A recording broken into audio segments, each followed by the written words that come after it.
Lo saludamos, ya está con nosotros nuestro invitado este día ¿Qué viernes. no es necesario? Para que se entienda. No es yo le decía, no es necesario que se ponga los audífonos. Sí, no es necesario presentarlo, por supuesto que es necesario. Andrés Herrera, director del CERNAC, nos acompaña esta mañana aquí en el estudio. Gracias por estar con nosotros, Bueno, muchas gracias director. por la invitación, es un placer estar acá. Encantado de tenerlo con nosotros. Son hartos temas los que queremos hablar con usted. Los temas ciudadanos, estos son siempre muy ciudadanos y por lo tanto siempre causan mucho interés. Probablemente vamos a comenzar por lo último. Voy a hablar en general de las aerolíneas, ¿no? Un caso puntual de una pasajera que no puede trasladar su mascota. Se le dan argumentos. Allí quizás la aerolínea, no sé si se equivoca cuando empieza a darle alternativa de qué hacer con la mascota, probablemente se mete en partes que no debe y sale todo aún peor. Pasó con la aerolínea Sky, que no quería trasladar una mascota por un cambio de reglamentos que no fue comunicado adecuadamente. En términos simples, una aerolínea puede negarse a trasladar un tipo de pasajero, trasladar mascotas, ¿puede estar dentro de su potestad? A ver, particularmente respecto de las mascotas, efectivamente todas las aerolíneas, sobre todo las nacionales, tienen unas normas que informan a los consumidores respecto del transporte de ellas, sobre todo gatitos y perritos.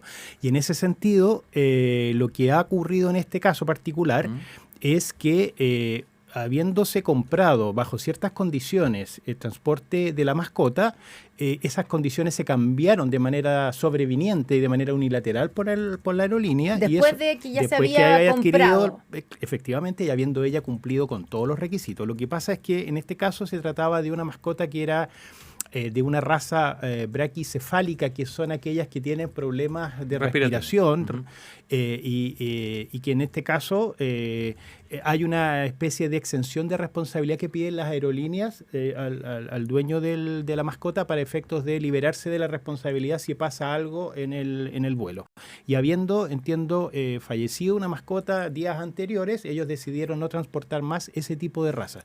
Pero lo que ocurre es que no se pueden tomar esas decisiones de manera sobreviniente sin adoptar medidas respecto de las personas que han adquirido los pasajes aéreos de las mascotas, y por lo tanto eso es un cambio unilateral que no puede ser aceptado, porque en definitiva la aerolínea tiene que cumplir estrictamente con el transporte aéreo, no solo de la persona, sino que la mascota conforme a los términos del contrato. Si esto es un contrato finalmente que se celebra. Cada aerolínea puede poner sus reglas desde el punto de vista del transporte de mascotas, pero tienen que ser debidamente informadas, tiene que estar capacitado el personal del aeropuerto y, en definitiva, tienen que cumplirse lo que se promete. Ya, pero ¿puede una aerolínea en sus reglas, en sus condiciones debidamente informadas, decretar que no va a transportar mascotas, por ejemplo? Sí, podría hacerlo, podría hacerlo. Ya. Podría hacerlo. Ahora, probablemente va a tener menos pasajeros. Claro, hoy día que la gente viaja cada vez más con sus mascotas. Pero incluiría las de asistencia que son obligatorias para una persona, por ejemplo, que no tiene visión. Hay reglas especiales, efectivamente, pero y esos pueden estar esos animales de asistencia en cabina. Pero en realidad, respecto de cualquier otro perro de compañía, puede perfectamente una aerolínea poner regla de decir solo transportamos pasajeros y no mascotas. Lo que ocurre es que la mayoría sí transporta mascotas, sobre todo domésticos, perros, gatos, y tienen una serie de reglas respecto de eso, no solo reglas desde el punto de vista sanitario de la mascota, sino que también del transporte, cómo tiene que ser el canil, donde se transporta, etc. Generalmente es en la bodega. En la bodega y algunos también en cabina, también se permiten en cabina. Por ejemplo, se ponen reglas que el perrito o gatito que pueda ser transportado en cabina tiene que tener más de 3 meses, tiene que ser acompañado por una persona, no puede una misma persona llevar más de una mascota. Si lleva acompañado de un niño, no puede llevar una mascota, un adulto. O sea, hay una serie de reglas. Tiene que ser una raza más bien pequeña, me imagino, si va en la cabina. Sí. Un gran danés. No, por supuesto. Y hay una serie, entonces son tantas reglas que parece, y sobre todo en el canil he visto normas que dicen que tiene que permitir que la mascota pueda desenvolverse al interior, pueda pararse, puede que no toque su cabeza el techo del canil. O sea, hay una serie de reglas que son medias difíciles a veces o susceptibles de interpretación. Usted hizo un oficio hace algunos días debido a este caso a distintas aerolíneas para saber probablemente ¿En qué estamos, no? ¿En qué estamos? Sky, Latam y JetSmart. ¿Ha tenido respuesta No. de eso? Todavía no. ¿Y qué es lo que espera obtener con respecto a eso? Todavía están en plazo para respondernos las tres aerolíneas principales y lo que le hemos pedido fundamentalmente nos informen cuáles son los protocolos respecto del transporte aéreo de mascotas, de qué manera son informados estos criterios, al mismo tiempo qué tipo de personas han tenido algún tipo de inconveniente, pasajeros, para que nos reporten cuál es la situación que ellos han recibido como reclamos o consultas y cuál es la información que proveen todo lo que tiene que ver con el personal en el aeropuerto respecto de este tipo de situaciones. Entonces queremos hacer un mapeo porque todo lo que tiene que ver con mascotas, servicios veterinarios es un tema ahora muy importante para nosotros. Ya, y importante porque han aumentado, porque hoy día cada vez me imagino que hay más gente, no solamente más gente teniendo mascotas, sino que también problemas o reclamos.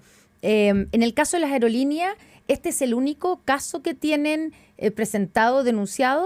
¿O hay más problemas o hay un problema permanente ahora que la gente está viajando más con sus mascotas? Nosotros vemos que este es un problema emergente pero creciente al mismo tiempo. El año pasado recibimos más de 460 reclamos por este tipo de problemas, sobre todo por denegación del embarque de mascotas, incluso maltrato que se brinda a las mascotas en su traslado, en su transporte.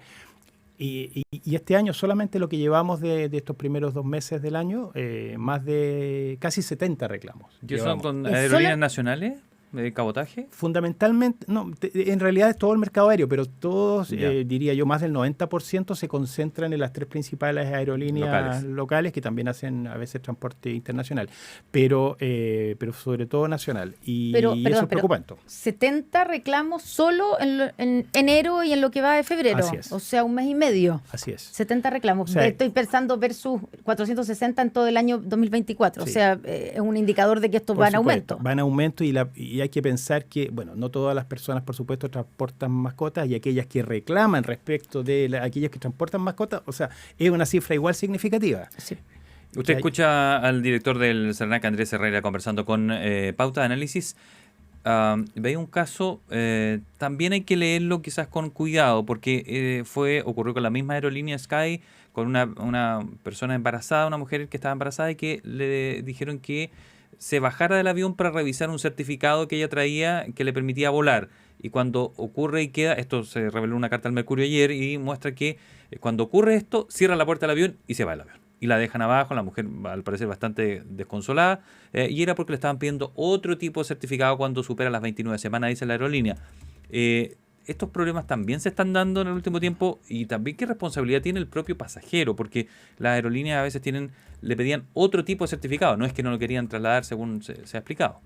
Bueno, evidentemente que la masificación de transporte, tanto de cabotaje interno como internacional, con 26 millones de pasajeros transportados el año pasado, evidentemente ha traído como consecuencia una serie de problemáticas en relación con el embarque, transporte de mascotas, como estamos viendo, etcétera. Ahora, la principal responsabilidad aquí, por supuesto, la tienen las aerolíneas en relación con la información que entregan con las condiciones del transporte aéreo para cada categoría de pasajeros. En el caso de personas con algún padecimiento, enfermas o personas embarazadas, tienen que, por supuesto, informar de manera clara cuáles son los requisitos. Lo que nos ha pasado es que hay algunas exigencias que se plantean para el transporte de ciertas personas, se establecen requisitos genéricos y son susceptibles de interpretación por el personal que está en el abordaje del avión o en el personal del counter del aeropuerto. ¿Cuál es lo Entonces, más común? Porque sobrepeso, una persona con sobrepeso, ¿qué tipo son las que más ustedes se enfrentan? No, o sea, hay distintas situaciones, tampoco son tan masivas, no son, claro. digamos, volúmenes importantes, pero sí personas que, claro, personas con sobrepeso, personas embarazadas que dicen, no, ese certificado que se extendió no sirve. Bueno, también el llamado, por supuesto, a los consumidores que están en esas situaciones es informarse respecto de las condiciones de su ticket aéreo. Nosotros nos hemos reunido con Achila, por ejemplo, que es la agrupación de las aerolíneas, como también con IATA, porque aquí lo que hemos detectado como principal problema en general en el mercado aéreo tiene que ver con, aparte de todo lo que tiene que ver con cancelaciones, retrasos y también el trato en el aeropuerto, etcétera, es temas de información. El tema de información es una cuestión que los consumidores demandan cada vez de manera más creciente y de manera clara, de manera sencilla, que puede ser comprendida al momento de comprar y también, por supuesto, de hacer uso de su pasaje aéreo. Ya, pero ahí hay también, porque uno dice, bueno, está el error también de nosotros los consumidores, tal vez de no informarnos, pero cuando están las condiciones de un ticket aéreo, también hay una especie de letra chica y una cantidad de cosas que uno se las salta y no es tan fácil. Nuestro también, ¿no? Sí, pero la entrega de la información no es tan lo que clara, pasa es que ¿no? eso Por parte también de las se aerolíneas. junta con el modelo que muchas aerolíneas están explotando, low cost, o que en el fondo que una serie de prestaciones al momento de viajar que se van sumando a una tarifa base. Entonces, eso confunde al consumidor. Eso indudablemente confunde al consumidor, no solo las condiciones mismas del transporte de la persona, sino que ¿Accidentalmente confunde o cree que pues parte del negocio en low cost? También, o sea, yo he dicho en otras ocasiones que aquí todos los problemas que se derivan digamos, también del mercado aéreo tienen que ver con un modelo de negocio. Y el modelo de negocio es, en definitiva, optimizar al máximo lo que significa el transporte aéreo, y si eso genera de alguna manera algún grado de confusión, está ahí dentro. O sea, la sobreventa de vuelos está autorizada por ley. Hay un problema respecto de la información que le dan a los pasajeros, porque el pasajero tiene un conjunto de derechos en esos casos, no se cumplen en esos casos. En el caso de cancelaciones o retrasos, nunca se informa la razón por la cual eso se produjo. O sea, no se sabe si es responsabilidad de la aerolínea o es responsabilidad de terceros. Y así, suma y sigue. O sea, quizá cada uno de nosotros ha tenido experiencia en ese sentido, y yo le he dicho a la aerolínea, me ha pasado a mí un par de veces que no se ha cumplido la ley derechamente. No se ha cumplido la ley. Y ahí como... ¿Usted reclamó el CERNAC? Me autorreclamé. ¿Sí? ¿En serio? No. Y ahí, por ejemplo, cuando usted decía, Andrés, que los reclamos por problemas de embarques de mascota en aerolínea aumentaron, el año pasado hubo 460, ahora llevamos 70. Pero los reclamos en general en contra o por problemas con líneas aéreas han aumentado también. Porque a uno le da la sensación que a cada rato... Yo, amiga, cada rato recibo denuncias, gente que dice, oye, me bajaron del avión por no sé qué cosa y no me dicen, y nadie tiene la información, y yo exijo porque necesito llegar a tomar otro vuelo, y te miran como diciendo, no es conmigo a quien tienes que quejarte. O sea, hay o será porque hay mucha más gente hoy día viajando. Bueno, también. Nosotros el año pasado recibimos más de 33.000 reclamos en el mercado aéreo, respecto de los 27.000 del año 2023. Es decir, hay un aumento importante, alrededor de 8 o 10% de aumento de reclamos. Considerando que nosotros recibimos 620.000 reclamos aproximadamente al año, como en todos los mercados. Ahora bien, si uno ve la tasa de reclamos por cada 10.000 pasajeros transportados, también ha aumentado aproximadamente en un punto porcentual. El año 2023 teníamos alrededor de 10,9 reclamos por cada 10.000 pasajeros transportados, y ahora tenemos 11,8. Y eso, si uno lo compara con las cifras prepandemia, eran alrededor de 5 reclamos por cada 10.000 pasajeros transportados. O sea, objetivamente, más allá del número de aumento de vuelos, ha aumentado el número de reclamos de la Ha aumentado el número de reclamos, e incluso ha aumentado respecto del número de pasajeros transportados. Y eso, ha bajado la calidad del servicio, en términos simples. Claro, ya ha cambiado en el intertanto el modelo de servicio. Hay también otro tipo de problemas que tienen que ver con otros actores, digamos. Es conocido la situación que se produjo en el aeropuerto de Santiago respecto de la experiencia usuaria de los pasajeros que llegan. Las aerolíneas reclaman que producto de algunas situaciones como esas, que no son atribuibles a ellos, han perdido los pasajeros sus vuelos. Entonces, pero no, el foco fundamental está en la experiencia usuaria de la aerolínea propiamente tal, y ahí hay un tema que hemos manifestado nuestra preocupación. Usted escucha al director del CERNAC, Andrés Herrera, conversando con Pauta de Análisis. Quiero cambiarlo de tema, los acuerdos que han llegado con las empresas eléctricas. En el Chilquinta también, entiendo ahora, está en lo mismo.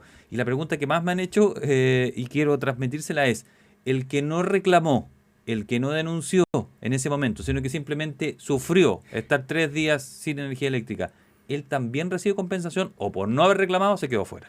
Todos los afectados, en este caso de Enel y Chilquinta, van a recibir una compensación de manera automática sin necesidad de haber hecho ni de hacer ningún reclamo ante el CERNAC, ante la empresa. ¿Hay distinción entre quien reclamó y no?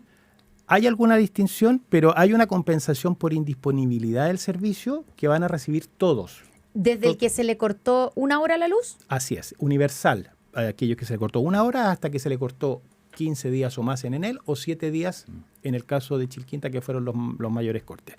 Y aquellas personas que reclamaron ante el CERNAC en el caso de Enel van a tener una bonificación especial, no solo por el costo del reclamo, que solo hecho de haber reclamado, nosotros hacemos un reconocimiento especial que puede llegar a 11.000 pesos en este caso si es un reclamo presencial, pero además una bonificación por habernos aportado antecedentes relevantes para la construcción de un modelo compensatorio con Enel, porque claro, Enel tuvo problemas en los canales de atención y ahí puede recibir también 18.000 pesos adicionales, pero la compensación base la van a recibir todos los consumidores. Y en el caso de Chilquinta, igual. ¿Y qué pasa con la gente que ya tuvo más afectación? Por ejemplo, que, digamos, se le echaron a perder sus productos, gente que tiene un mini market, gente que perdió trabajos porque perdió su mercadería.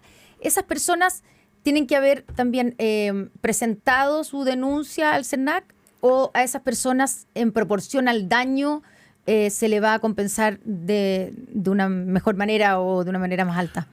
Bueno, lo primero que hay que decir es que estos acuerdos son acuerdos generales, acuerdos estándar respecto de una afectación también estándar de un colectivo muy, muy importante de consumidores. En el caso de Enel, 800.000 personas, en el caso de Chilquinta, casi 90.000 personas, clientes.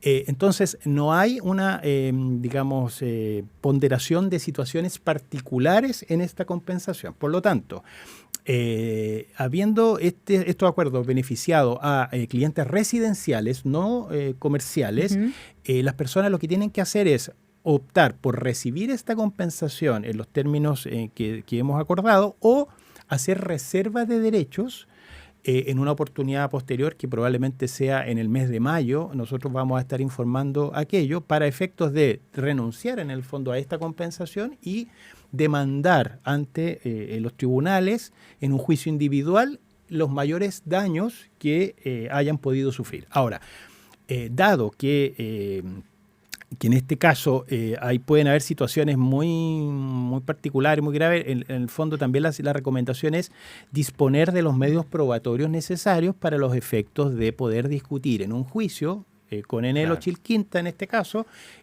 daños mayores.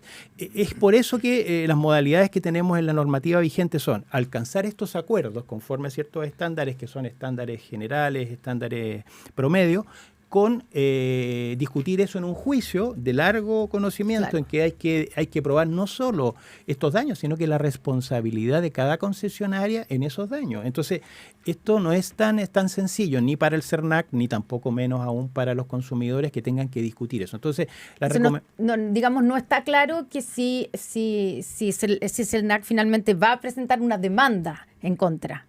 No, o sea, en el fondo, este acuerdo sustituye esta acción colectiva del CERNAC. Lo que queda a salvo es la acción individual de los consumidores. Y eso la gente tiene que renunciar para ir a esa compensación individual, digamos, o a juicio, tiene que renunciar a la compensación actual. ¿Tengo que demostrar o tengo que probar que estuve 2 semanas sin luz, o la empresa, en este caso Enel o Chilquinta, lo sabe de memoria? Para los efectos de la implementación de ambos acuerdos, ya lo sabemos. O sea, hay un registro que hemos cruzado con la información de la propia empresa, información que también pudimos cotejar de la Superintendencia de Electricidad y Combustible, de nuestro reclamo, y tenemos el panorama claro de los afectados. Director, la última de mi parte tiene que ver con otro tema. La UDECO anunció que va a demandar a Banco de Chile, a Santander, Vice Security, porque cobran un seguro antifraude. A todos hace muchos años nos cobraban un seguro antifraude los que lo habíamos tomado en los bancos. Pero dice que la ley 21.234 de mayo del 2020 dice que ya no es necesario porque es su función evitar que a uno le hagan un fraude. Yo me puse a revisar mi cuenta y me lo cobran. ¿Es legal o no es legal? A ver, lo que dice esa disposición en particular es que los bancos o las instituciones financieras en general no pueden otorgar cobertura a través de seguros respecto de acciones o actos que tengan que ver con su propia responsabilidad. Y el deber evidentemente, de todos los bancos que ponen a disposición, por ejemplo, plataformas electrónicas de operación para transacciones, sucursales presenciales, etcétera, es tomar todas las medidas para que no ocurran actos de fraude allí. Ahora, depende, dicho lo anterior, los seguros de fraude per se no son contrarios a la ley. Habrá que ver cuál es la cobertura que establece, porque si esa cobertura tiene que ver con acciones que vayan más allá de la responsabilidad del banco, no sé, si alguien, por ejemplo, tiene una cobertura en caso de asalto fuera de la sucursal bancaria, Eso sí se podría. se podría. Entonces habría que ver la cobertura de cada seguro antifraude. La denominación de seguro antifraude es muy genérica. Ya, Entonces pero ustedes lo habría que están ver. revisando, ¿lo van a revisar Sí, eso? claro, nosotros lo estamos revisando, todo lo que tiene que ver con la cobertura de cada uno de los seguros. Lo que pasa es que son múltiples seguros que ofrecen distintas compañías, algunas vinculadas a los bancos. Muy bien. Andrés Herrera, director del CERNAC, ha estado con nosotros aquí en Pauta de Análisis. Un placer haber podido conversar y revisar. Yo creo que nos quedamos con